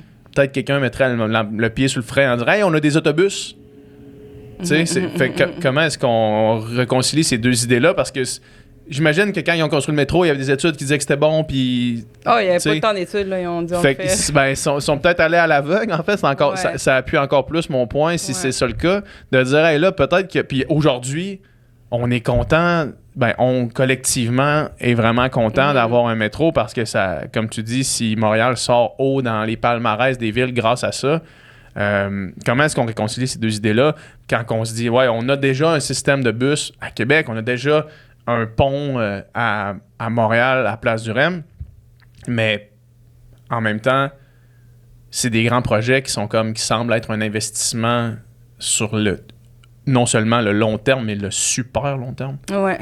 Mais en ce moment, c'est sûr que le tramway est surcapacitaire. Parce que le pic à Québec, c'est les heures de pointe. Puis là, les heures de pointe, on a réussi à les aplatir. Mm-hmm. Puis tu sais, quand tu regardes la politique de mobilité durable du gouvernement, c'est RTA, c'est réduire, transférer puis améliorer. Réduire la demande. On est encore là, tu sais, on devrait encore continuer à travailler là-dedans, qui est plus sobre. Transfert modal, c'est améliorer les services de transport collectif pour avoir un certain transfert modal. Je pense pas que le tramway, quand tu regardes le transfert modal du tramway, les chiffres sont juste pas là. Mm-hmm. Et il ne suscitera pas un transfert modal à l'extérieur de la zone de captation. Dans les banlieues, ils disent que c'est 1 mais c'est des chiffres d'achalandage qui sont surestimés. Ouais. On va dépenser 6-7 milliards pour pas modifier les ports modales des transports collectifs à Québec. Puis améliorer, ça, c'est de l'électrification. Puis je pense que l'électrification, je pense qu'on peut d'abord faire les mesures de réduction de la demande puis de transfert modal avant de parler de l'électrification. Ça se fait, là. Ça se fait parce qu'on finance plus les autobus, puis les autobus hybrides ou au diesel, puis on électrifie la flotte automobile. Puis même là, c'est pas... le coût-bénéfice de ces mesures-là, la tonne de CO2 évitée, c'est pas le meilleur investissement. Là. Mm-hmm. Fait que si tu prends en compte ces critères-là, là, de transfert modal, réduction des GES, il ne sera pas carboneutre avant 2041 selon leurs chiffres qui sont surestimés. Je pense qu'on peut faire autre chose. Mm-hmm. Je pense qu'on peut faire autre chose. Point. Ouais, je comprends. Non, Ça ne fit pas. Ouais, oui, je comprends. Oui, mais non. Quand tu regardes concrètement, c'est pour ça que je dis, c'est beau le transport collectif, là. Puis j'en reviens pas que je suis contre un projet de transport collectif. On atteint des nouvelles frontières, là, tu comprends-tu? Ouais. Ouais. C'est ça qui est surprenant, en fait. Ben oui. Mais moi-même, tu sais, c'est comme... Quand je rédigeais mon premier rapport, dans le fond, quand j'ai témoigné au BAP, puis j'ai recommandé que le projet reste en planification, puis que ça passe par référendum, puis j'avais donné quelques recommandations. Et quand j'ai pris 2 semaines en juillet au chalet, mes vacances, j'ai rédigé un rapport. Là, puis j'étais là, j'en reviens pas. J'en reviens pas qu'on en est rendu là, que finalement, c'est peut-être pas une si bonne idée que ça, des méga-projets. Mais c'est-tu ce projet-là, dans sa forme actuelle, comment il est dessiné, puis comment il est pensé, ou peu importe comment il serait, peu importe le trajet qu'il y aurait, peu importe, ça c'est pas une bonne idée, point. Est-ce que ça pourrait être une bonne idée, un tramway, dans une autre forme? Ben, non, parce que c'est incompatible avec le cadre naturel de Québec. Parce que tu es obligé de couper les arbres sur René Lévesque. Pour moi, ça fait un non-sens. Okay. Complètement un non-sens dans un contexte d'urgence climatique puis qu'il faut réduire nos émissions de GES à cause que tu dois couper les arbres. Tu dois. Tu peux pas avoir le Siemens, la solution qu'ils avait proposée d'enfouir les fils. Ils n'ont même pas soumis parce que c'est pas fiable. Leur technologie ne passe pas les hivers. Là. C'est pas encore testé, puis ils voulaient avoir la solution la plus fiable possible. Puis la question tu sais, c'est sûr qu'il y a des gens qui mettent de l'avant la solution du métro Val. Là. Donc, il y a un métro léger que tu peux augmenter ta capacité au fur et à mesure. Ce qui reste, ça reste que c'est très cher. Là. Puis, ça, c'est souterrain, c'est souterrain. Mais tu sais, il n'y a pas eu d'étude d'opportunité qui a été faite parce que l'étude d'opportunité, elle a comme été biaisée en faveur du tramway. Puis le fait qu'on ne l'ait pas étudié à sa juste valeur, là, ça fait en sorte que ça sème des doutes. Fait que moi, je suis pas prête à la rejeter d'emblée, cette option-là. Tu sais, je la rejette d'emblée, oui, parce que l'objectif, c'est de réduire les émissions le plus vite possible. Puis on le voit déjà que le tramway est surcapacitaire. Tu veux mettre un métro? Tu dis toi-même que les bus sont vides puis tu veux mettre un métro? Faut être cohérent aussi, là. Puis c'est quoi, en fait? Comment qu'on comment qu'on fait les gens prendre le bus? Parce qu'ils sont vides. Ils sont là, mais ils sont T'es vides. prêt? Non, c'est Ouais, vrai. non, Ben, Mais tu sais, pourquoi ils sont vides, en fait, ces bus-là? C'est parce qu'ils sont trop chers? il y en a pas à Québec. T'habites au centre-ville, là. Ouais. Il n'y en a pas de problème là, au centre-ville de Québec. Il n'y a pas de congestion. Là. Il y a un peu de congestion, mettons, la fin de semaine, quand les gens ils viennent au festival d'été puis les gens ils viennent faire leur petit tour sur le quartier. Il n'y en a pas de congestion. Là. Le rush hour, d'abord, il n'est pas sur René Lévesque, il est sur Grande Allée. Davantage de trafic sur Grande Allée. Notre cher directeur de la mobilité durable à Québec a mis le réseau artériel métropolitain, contrôle les feux de circulation. Ça roule, ça roule, ça roule, ça roule, ça roule. C'est fluide. Il n'est pas là le problème. Là. Il y a, tu sais, le meilleur argument des gens qui sont pour le tramway, c'est la congestion des bus à l'heure de pointe, colline parlementaire. Les bus sont congestionnés, il y a le phénomène des trains-bus. Ouais. Ben, si c'est ça le problème, là, on va s'attaquer à ce problème-là. Réglons ce problème-là, ouais. Puis les express, ils ont coupé. Les express, il y a eu une coupure de service dans les express qui vont vers Charlebourg, qui vont vers Beauport et tout ça. Ils ont coupé les... Puis il y a du monde dans les express, là. Fait qu'il y a de quoi qui marche pas, là. Fait que dans le fond, il n'y a pas encore assez de trafic à Québec pour que le monde ait envie de prendre l'autobus. Finalement, c'est un peu ça. Ouais, c'est un peu ça. Ça va encore assez bien en char pour pas que tu aies le goût de prendre le bus. Oui, ils appellent ça la conscience de Marchetti. C'est un... Je sais pas, ça doit être un Italien, là.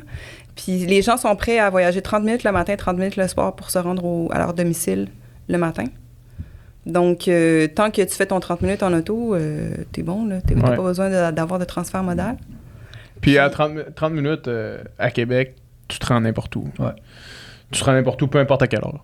T'es capable de te rendre de Lévis à Le Bourgneuf en 30 minutes à 4h PM. Ah bon? T'auras pas de problème. Ah ouais.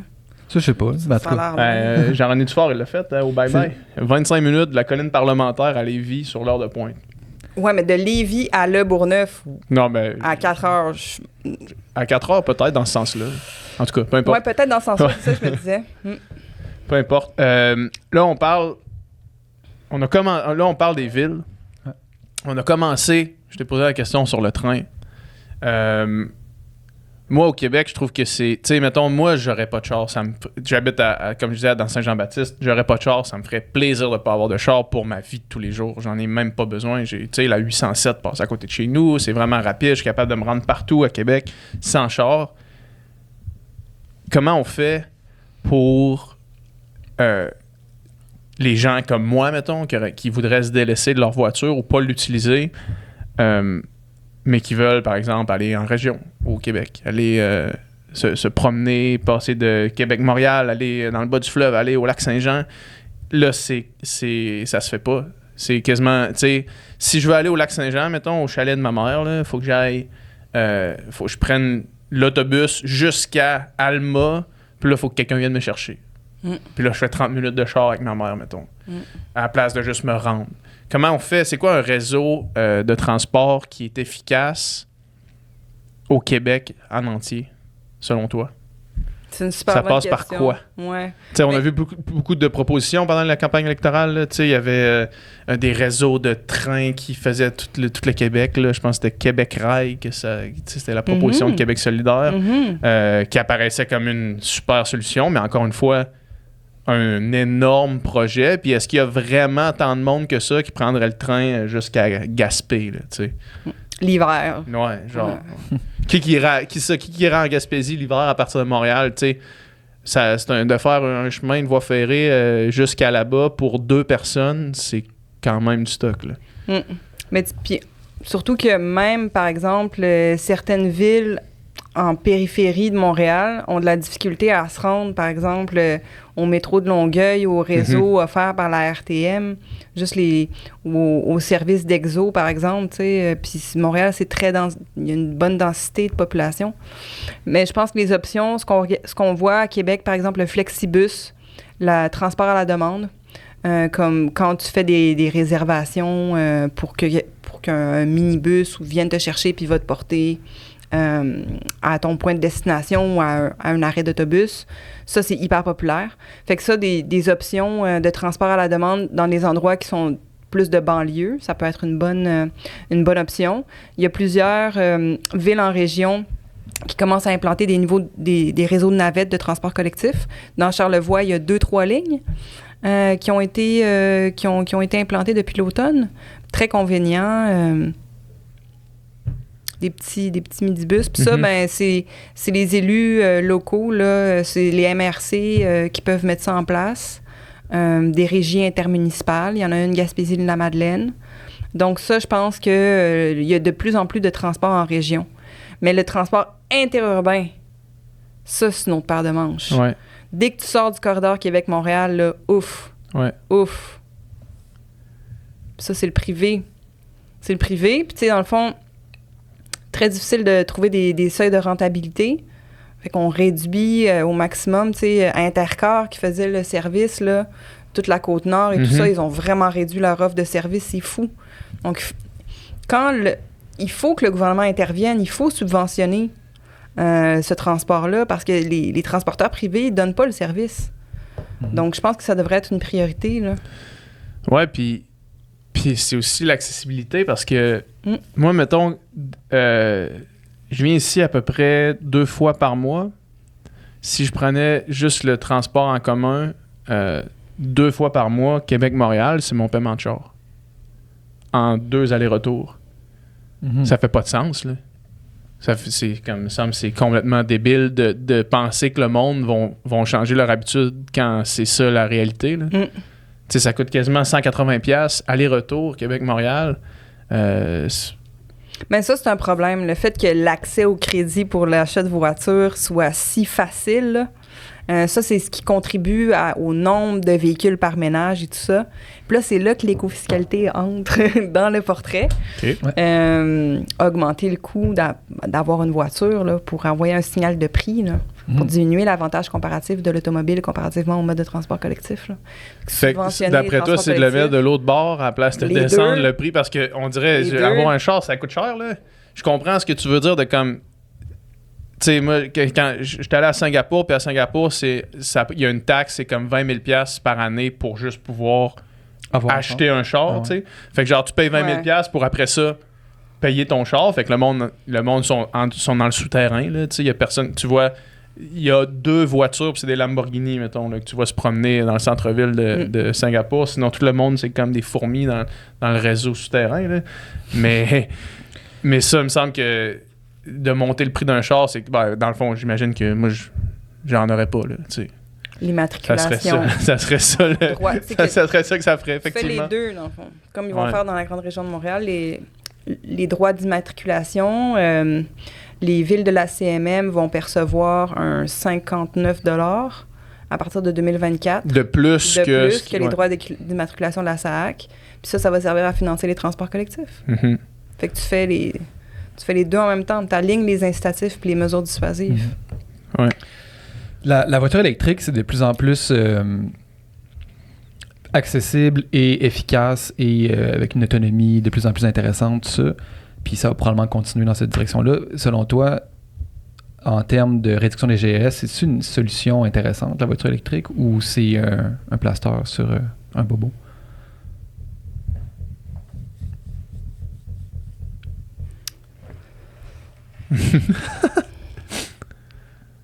Je pense que c'est un plaster sur un bobo.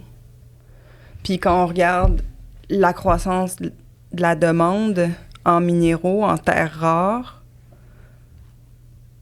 puis en minéraux critiques et stratégiques, puis sécuriser les chaînes d'approvisionnement pour Tu parles comme de lithium, par exemple, pour les batteries.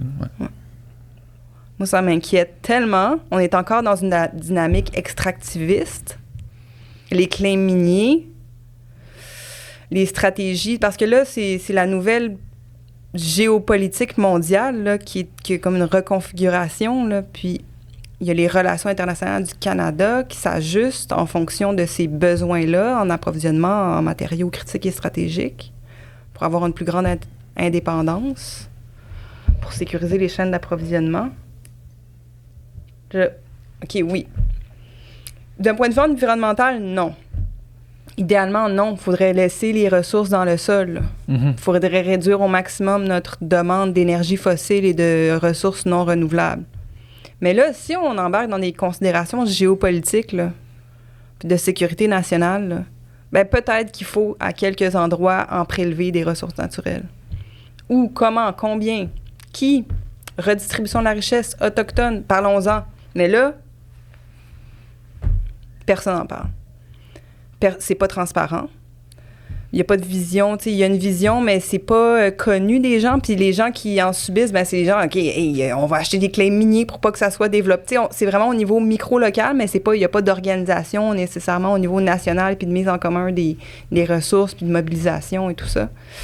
Mais il y a vraiment une transformation là, de notre économie, puis on va réduire, on essaie de réduire l'exploitation de l'énergie fossile. Des sables bitumineux et tout ça. Projet de Terre-Neuve d'extraction pétrolière, ça serait peut-être le dernier. Mais de l'autre bord, finalement, on va creuser partout. Là, les terres, c'est ça. Fait que ça m'inquiète. Ça m'inquiète. Finalement, on remplace un combustible par un autre type d'énergie, finalement. Oui. Je comprends. C'est vraiment particulier. Puis est-ce que ça va réduire nos émissions de GES à court terme? Est-ce qu'on va atteindre nos objectifs de réduction d'émissions? Non. We're doomed. En même temps, on le regarde quand même avec la technologie qu'on connaît aujourd'hui, alors qu'on sait quand même à quelle vitesse ça évolue. Là. Tu sais, là, mettons, je pense que de continuer à explorer cette avenue-là, c'est la meilleure affaire qu'on peut faire parce que... Mais pas la meilleure affaire qu'on peut faire. On peut faire n'a pas le choix. On peut faire 1 million d'affaires, mais on n'a pas vraiment le choix parce que demain matin... Puis on l'a dit tantôt, 2025, c'est demain la veille. Là. Mais on n'a pas le choix de faire ça. Fait que j'imagine qu'à la vitesse à laquelle la technologie de voitures électriques avance, puis la technologie des nouvelles batteries, puis des choses qui vont être capables d'être plus vertes, j'imagine. Parce que là, si on prend l'échelle des voitures, la technologie électrique a 2 ans, tu sais. Fait que j'imagine que... C'est une voie à vraiment exploiter. Là. Ben, pas exploiter pas au sens d'exploitation, mais c'est une voie à explorer bien sûr. Vivement. Là, parce que si on réussit à trouver, puis je veux dire, il y a des gens beaucoup plus intelligents que moi qui travaillent là-dessus au moment où est-ce qu'on se parle. Ça, on en jase. Ouais. Mais encore une fois, c'est parce que je pense que c'est ça, c'est le genre de projet qu'il faut voir... essayer de voir au plus long terme, même si comme on parlait de l'intelligence artificielle hier là, tout moi, puis on a même on sait pas encore c'est quoi là, où ça va nous mener. On sait pas c'est quoi, on sait pas ça va où. J'imagine que c'est une option, mais encore une fois tout peut être fait simultanément. Les créateurs disent on a créé un monstre, genre arrêtez, ouais, non, trop tard là. Non. Le tube est sorti du tube. Le dentifrice est sorti du tube là. Ouais. Mais c'est sûr que non, absolument, il n'y a pas le choix. Pas le choix, c'est sûr, mais comment? Ouais, c'est ça, exact. Tout est dans la manière. Puis effectivement, puis même, c'est la même chose pour le 3e lien qu'on parlait tantôt. C'est un manque complet de transparence des gens qui prennent les décisions et qui ont la vision sur le long terme. Là, on apprenait que le 3e lien, il avait commencé les études il y a 2 ans là, sur un lien exclusivement transport collectif. Puis personne n'a parlé de ça. On n'avait aucune idée. Question de transparence, je pense. Ouais. Ça revient à ce que tu disais de ne pas prendre le monde pour des caves, mais prendre le monde pour des caves, ça donne des sièges. Ça donne des sièges. Quel siège? Ça donne des belles chaises. Mais c'est sûr que la voiture électrique, ça reste que ça perpétue quand même le modèle de on est chacun dans notre char. Absolument. Puis quand tu te promènes, la majorité, mettons, moi je fais la route aussi, Québec, Montréal souvent, ou juste tu te promènes en char en général, puis quand tu regardes dans les chars des autres, souvent, c'est une personne dans l'auto. Il y a 5 places dans un auto, mais c'est souvent une personne dans un auto ou 2, là, mais il y a comme une perte d'espace, puis c'est vraiment pas optimal, là, finalement, comment on décide de se déplacer quand que souvent, justement, tu fais Québec-Montréal, on est tous dans nos chars, puis on s'en va on part tous à la même place, on s'en va tous à la même place. Là. Fait il y a quelque chose qui... il y a comme un non-sens. Là. Ouais, comme Catherine Morancy dit, là, qui est professeure à Polytechnique, qui a la chaire mobilité, elle dit là, on transporte du vide. Les gens sont dans leur voiture, là, c'est de l'air là, et du métal. Là. Donc, il faut transporter des individus et non pas des véhicules. Fait que c'est pour ça qu'il faut penser en termes de mutualisation, le covoiturage, le transport collectif. Mais tu vois, le covoiturage, ça m'apparaît comme une avenue hyper intéressante, mettons, mais on dirait que c'est encore ultra marginal. Je sais pas si ça l'est dans les faits, dans les chiffres, là, mais tu sais, mettons, tu sais, là, t'as des initiatives comme Amigo Express, des affaires qui sont quand même, somme toute, c'est pas... tu sais, c'est pas... j'ai pas l'impression qu'il y a de mesures gouvernementales qui viennent encourager ça. Non, effectivement. Puis, tu sais, je veux dire, s'il y avait, je sais pas, là, d'imaginer une app, là. Mais tu sais, mettons, je dis moi... Uber! Dis-le pas, man, dis-le pas, on s'en reparle après. Non, mais pas Uber, mais juste... Mais Uber, au début, c'était présenté comme étant une app de covoiturage. Ben oui, c'est ça. Ça l'est Ben oui, à San Francisco, on avait pris un Uber, là, puis le gars, il avait arrêté à 3 places, pogné 2 autres personnes. Ça nous avait pris 1 heure à retourner jusqu'à l'aéroport. C'était cool. C'était le fun. Ouais, c'est le fun. Non, mais tu sais, juste si, mettons, il y avait une manière ultra efficace de dire... Ben moi, je suis musicien dans la vie, j'ai pas le choix genre, je me déplace tout le temps avec full d'instruments. Ouais. Ça me prend un char, là, tu sais, la plupart du temps, ou tu sais... Bref. Fait que... Mais tu sais, s'il y avait une manière de dire, OK, ben moi, je m'en vais là, puis que je passe par là, il y a du monde sur mon chemin, bing bang, je les ramasse, c'est simple et efficace. Mettons, plus efficace que, mettons, un truc comme Amigo Express. Mais tout le monde est gagnant, là, tu sais. Je dis ça, parce que... Je lance ça de même, quelqu'un a fait ça. Mais tu sais, il me semble qu'il y a quand même une manière probablement vraiment plus efficace qu'on pourrait, entre citoyens, s'organiser pour trouver des solutions. Oh, oui. Comme une auto. Ouais. Comme une auto, mais comme une auto ne fournissent pas l'été. Là. Même les enterprises de ce monde ne fournissent pas. Je sais pas à quel point Amigo Express c'est toujours aussi populaire que ça l'était dans le temps, mais c'est vraiment moins cher là, oui. que de prendre le bus. Là. Vraiment. Donc, il faut vraiment, ce qu'on appelle le cocktail transport, c'est multiplier les options. Là. Multiplier les options pour que les gens aient pas, tu sais, quand on a besoin de prendre une voiture, ben on peut en louer une pour un certain moment, tu sais. Qu'il y a des flottes de véhicules mutualisés, là. Puis lorsqu'on fait des déplacements, ben réduire la distance, la fréquence, puis ça, c'est l'aménagement du territoire. Ouais. C'est la même chose aussi, tu sais, justement, des automobiles communes. La plupart du temps, les gens qui ont des autos, la plupart du temps, cette auto-là ne roule pas, là, tu sais. La majorité du temps, l'auto ne sert pas, là, tu sais. Fait que si elle peut servir le reste du temps aussi, ça rend ça plus efficace. Il y a des applications qui font ça déjà. Ouais. Mais c'est ça. Après ça, il faut que tu... Turo? Ouais. Ouais. Tu sais, c'est un peu le Airbnb des voitures qui dit, je pense. Ouais. Puis, mettons qu'on va dans une autre direction, puis qu'on prend, mettons, un film de science-fiction comme Rapport minoritaire, où est-ce qu'ils ont comme un système de... Ils embarquent dans une affaire qui conduit tout seul, mettons. Là. Puis on n'est pas loin de ça si on pense aux voitures électriques, puis, mettons, l'intelligence artificielle qui serait capable de planifier les déplacements de tout le monde pour éviter qu'il y ait des bouchons de circulation, dans le fond. Là, fait que les voitures se conduiraient par elles-mêmes pour t'amener du point A au point B, puis genre en timant toutes les voitures avec toutes les autres voitures qui sont genre sur une grille de ville. Ça m'apparaît aussi comme quelque chose d'intéressant pour éviter les bouchons de circulation, mais encore une fois, ça crée plus d'autos, plus de personnes qui voyagent du vide. Ouais, moi, j'aurais comme 2 réactions à ce que tu viens de dire. De un, ça pourrait être intéressant. J'ai travaillé un peu avec des ingénieurs de l'Université Laval pour proposer une autre solution pour le tramway. Puis eux, ce qu'ils mettaient de l'avant, c'était un système de transport collectif intelligent. C'est-à-dire que avoir des sensors pour que lorsqu'un bus s'approche d'une intersection, qu'il y ait des feux clignotants qui donnent la priorité. Puis ça, on le voit aussi avec un peu les feux de préemption, le réseau artériel. Il y a des solutions comme ça qui permettent d'optimiser les voies existantes et de prioriser, disons, les transports collectifs. Fait que ça serait ma première réponse. Ma deuxième réponse, moi, je suis pas une tech enthousiaste du tout. Puis je suis plus pour prendre mon permis de voile. Je suis plus dans... Je suis vraiment pas tech enthousiaste. Mais tu penses pas que les solutions vont passer par l'intelligence artificielle, par les nouvelles technologies qui peuvent optimiser ce genre de déplacement? Ben, on peut... je dis pas qu'il faut pas nécessairement aller de l'avant avec ces études-là ou explorer ces avenues-là. C'est juste que moi, là, je suis pas dans tout ça. Ça t'intéresse pas, là? Non, zéro. Moi, je suis plus dans la manière dont les villes peuvent se transformer, peuvent inciter les gens à prendre les transports collectifs, peuvent avoir davantage de revenus pour ne pas avoir tout le jour à se développer. Donc, mes recherches en ce moment, ça porte sur ça. Ça porte sur l'écofiscalité municipale, les redevances de développement. Donc, ces questions-là. Puis, donc, c'est pas dans mon carré de sable. Ouais, toi, l'idée de densification des villes, j'imagine que c'est une idée que tu championnes. Championne.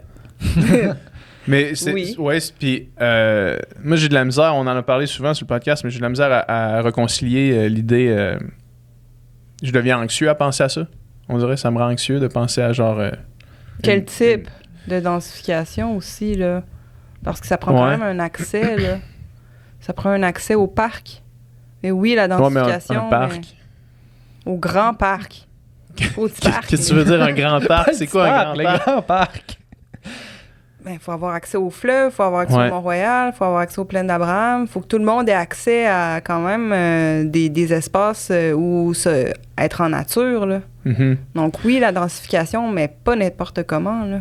Non, je comprends, mais mettons, tu sais... Qu'est-ce qui te rend anxieux? Ben, juste, je sais pas, mettons, tu vas comme je suis allé courir sur le Mont-Royal samedi, puis je voulais mourir. Il y avait du monde à l'infini. Il y avait un beau parc, au sommet du Mont-Royal, un beau parc, un lac.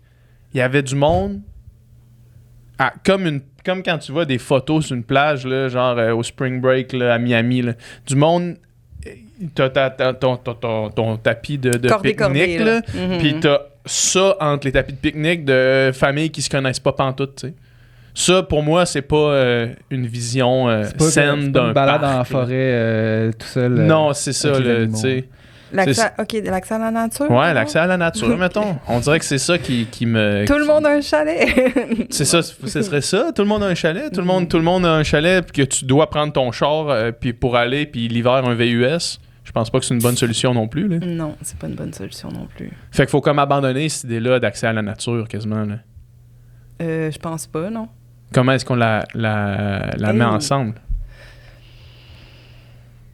Parce que moi, si je suis pas proche de la nature, puis accès à la nature. Ben, en fait, c'est que si tu identifies davantage, tu as plus d'espaces de conservation, des espaces naturels. Puis là, tu fais des grands parcs CEPAC, mettons.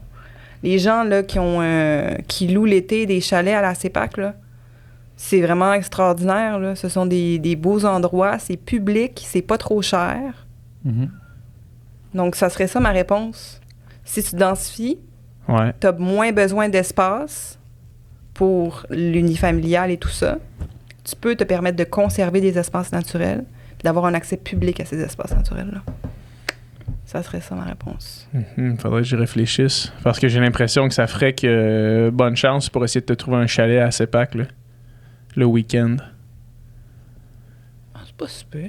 Non, mais c'est déjà... Faut déjà que tu réserves, mettons, juste maintenant, faut déjà là, que tu réserves 3 mois d'avance pour avoir ton chalet à CEPAC. C'est pas super.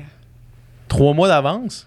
C'est pas si pire. Mettons c'est que tu l'été, là. mettons que tu veux partir un week-end. Moi, c'est ça, mettons que tu veux partir un week-end. Mettons, moi, c'est ça que je veux faire. Je veux sortir un week-end quelque part. Mais prends ton genre. Non, c'est ça. Ben, c'est ça. Non, c'est ça. C'est ça. Mais j'entends ce que tu dis. Non, mais je veux dire, tu vas dans le sud, mettons, là, ou ben tu vas en Europe l'été, tu réserves 3... Si tu réserves... Ouais, mais ça, je comprends, mettons, réservé pour un chalet pour avoir... mettons, t'as tes vacances. Ouais. Mettons que t'as une job standard qui est pas faire des podcasts, là. T'as 2 semaines de vacances que tu sais d'avance, tu sais que ça va être quand l'année prochaine, tes 2 semaines de vacances. Tu peux planifier ton trip dans le Maine ces 2 semaines-là. Ça, je comprends ça. Tu peux louer ton chalet de la CEPAC dans ce temps-là. Mais si t'as un long week-end qui arrive, que là, tu veux sortir de la ville, puis là, t'es dans t'es dans une ville qui est densifiée, qui est optimisée pour les petites villes, comme on parlait tantôt. Je pense, je me rappelle plus c'est quoi le terme que tu utilisais pour les villes à 15 minutes, là, tu sais. Ouais. T'as ça, t'es là-dedans, puis t'habites là-dedans avec vraiment beaucoup de monde qui sont super optimisés pour se promener, puis faire leur vie, puis aller au Mont-Royal le samedi... L'accès au fleuve. L'accès au fleuve. L'accès au fleuve. Mais à Verdun, c'est pas mieux le dimanche. Je comprends ce que tu veux dire, que, tu sais, mettons, on parlait de Taipei plutôt, là, tu sais. Ou, mettons, de villes comme Tokyo ou New York, tu sais, de villes dans cette densité aussi élevée-là, pas pour tout le monde. Je pense. Ben non, c'est pas pour tout le monde, mais c'est parce que les gens, ils ont le privilège d'avoir le choix ici. Là. Ouais, c'est Dans ça. des îles comme ça, à Taïwan, là, ils densifient, mais ils conservent leur milieu naturel. Il y a des grands parcs, là. C'est pas Hong Kong. Même Hong Kong, il y a des grands parcs aussi. Puis je pense qu'ici, on a le luxe et le privilège de pouvoir se dire « Ah, il faut que je réserve mon chalet 3 mois à l'avance. » Come on. C'était pas exactement ça mon point, mais je comprends. Ouais, je comprends. On est bien, là. On est genre... C'est le paradis sur Terre, le Québec, là. On s'entend, là. On part de... Mais ça, parce que mais nos quand critères on part sont de comme ça, c'est parce ici, là. qu'en partant de ça, tu sais, je veux dire... C'est vrai, tu sais, de dire oui, au Québec, c'est la meilleure place pour vivre, oui. Fait que chaque fois qu'on a des débats publics sur les trucs, on encule des mouches, essentiellement, là, tu sais. Un peu. Tu sais, à quel Non, mais point... pas vrai. Non, c'est ça, pour vrai. On se plaint beaucoup, on encule des mouches, là. Tu sais, le troisième lien, qu'il se fasse ou pas, essentiellement, à l'échelle planétaire, là, tu sais, à l'échelle mondiale, c'est pas grand-chose, là, tu sais. Pour nous, c'est énorme, il faut en parler. Ouais, exact, c'est ça. Sauf que tous ces débats-là qu'on a entre nous, on reste vraiment bien au Québec. Là, ben, tu sais, ça reste. Non, mais il faut on part de où protéger. est-ce qu'on est. Oui, je comprends. Moi, je vais me battre, là. Oui, mais je fais pas l'apologie du troisième lien, là, loin de là. Puis du genre, ah, Kumbaya, on est tellement bien ici, faites ce que vous voulez. Non. Non, je comprends. Non, c'est sûr qu'il faut juste de tendre remettre en vers perspective. trouver des solutions et tout ça, mais tu sais, on s'entend. Ben, tu sais, je veux dire, on part, tu sais, mettons, peu importe où je pense, tu fais de la politique ou ben tu participes au débat public, tu pars de où est-ce qu'on est puis tu essaies d'améliorer la solution. Exact. Ouais. Puis toi, d'ailleurs, par rapport à ça, tu sais, clairement, tu es une experte en termes de... Dans mon carré de sable. Dans ton carré de sable. Puis là, tu disais, mettons, aujourd'hui que tu avais une rencontre avec la Ville de Laval. Est-ce que tu te sens... est-ce que tu sens que ton expertise est écoutée, mettons, au niveau politique? Est-ce que tu sens que tu as un réel apport ou ben le jeu politique est trop puissant pour prendre en considération les opinions des experts? Moi, en fait, je travaille avec ceux qui veulent travailler. Là. J'essaie de pas dépenser mon énergie avec des personnes de mauvaise foi ou qui ont déjà leur opinion de fait. Comme je suis pas quelqu'un qui aime la controverse ou l'ostinage. Je suis quelqu'un, tu sais, on a tous pas tant d'énergie, pas tant de temps, on peut-tu construire, tu sais. Ouais. Fait que si ça fait partie de la boucle, oui, là. Puis Excuse-moi. C'est une longue réponse. Dans le fond, moi, quand j'interviens dans les médias, quand je travaille avec vous, quand c'est pas l'individu, c'est là. Ouais. Tu comprends? Ouais. C'est la personne qui écoute. Moi, je m'en fous de l'animateur. C'est la personne qui m'écoute. Puis je préfère faire des entrevues à Moret le matin, Radio X, que Radcan, à la limite. Radcan, tu presses plus aux convertis déjà, mettons. Exact. Ouais. Puis tu sais, des gens, ils peuvent dire... Puis j'avais déjà eu cette discussion-là avec un collègue, Raphaël Jacob. On a fait notre doctorat ensemble. Lui était à Temple, mais en Sciences Po. C'est là qu'on s'est connus. Puis lui, il fait des médias, puis il fait des médias partout. Là. Il fait des médias dans la radio privée, publique, tout ça. Tu sais, des fois, les gens, ils voient ça de manière péjorative, là, parler au grand public, mais je m'excuse, mais le monde, c'est ça qui écoute, OK? Fait que si tu veux avoir un minimum d'influence puis parler au vrai monde, ben c'est là que ça se passe. C'est pas tour d'ivoire, là. Fait que toi, tu sens que tu as plus d'impact, justement, en parlant au public puis en influençant, finalement, l'opinion publique qu'avec avec ceux qui sont au top. Moi, mon interlocuteur, là, c'est mes étudiants et le public. Moi, je suis payée par le gouvernement, tu sais, en tant que professeur d'université publique. C'est sûr que l'ENAP est un partenaire privilégié du gouvernement. Fait que des fois, on peut avoir des mandats de conseil pour telle ville, on peut avoir des mandats de conseil pour le gouvernement, on peut former les gens dans l'administration. Mais moi, mon interlocuteur, c'est jamais le politicien, là. C'est pas tant le politicien, là. C'est pas eux que je tente de convaincre, c'est les gens qui les mettent. Qui les élus, c'est ça, exact. Je comprends. Puis, j'ai pas de... Moi, je fais mes petites affaires, là. Ils disent le quotidien est le temple de la foi, là. T'sais, moi, je fais... Qui dit ça? La même personne qui dit... La même personne qui dit la grenouille dans l'eau chaude, à mort. Non, mais... Le quotidien, le temple de la foi, ouais. Non, mais dans le sens où... Je me laisser 30 secondes pour que ça sink in. Dis-moi ce que tu fais tous les jours, puis je vais te dire c'est quoi le grand scheme of things que tu fais, là, tu sais. Ouais. Fait que là, Donc, tous les une jours. tâche à la fois, là. Un courriel à la fois, là. Ouais. Une publication à la fois. Une entrevue à la fois. Je suis pas investie d'une mission, là. Je veux juste faire mon travail. Puis pas me laisser non plus... Tu sais, j'essaie d'avoir une vie personnelle et sociale et familiale normale. Ouais. Donc, il faut l'équilibre, là. Mais non, mon interlocuteur, c'est pas le politicien. OK. OK. Merci beaucoup Mais ça fait plaisir. d'être venu nous parler. C'était super le C'est fun. fascinant. Puis au plaisir de se croiser sur la ligne qui n'aura pas lieu de tramway à Québec. Ben oui, sur la rue. À vélo, dans sur, la rue, à vélo sur René Lévesque. Ouais, ou à vélo sur la nouvelle voie vélo de Chemin Sainte-Foy. Oui. Ah. Ouais, On s'y verra. absolument. Merci Cool. beaucoup. Merci beaucoup. Merci à toi, Bravo pour vraiment. l'émission. Yes, merci. Merci.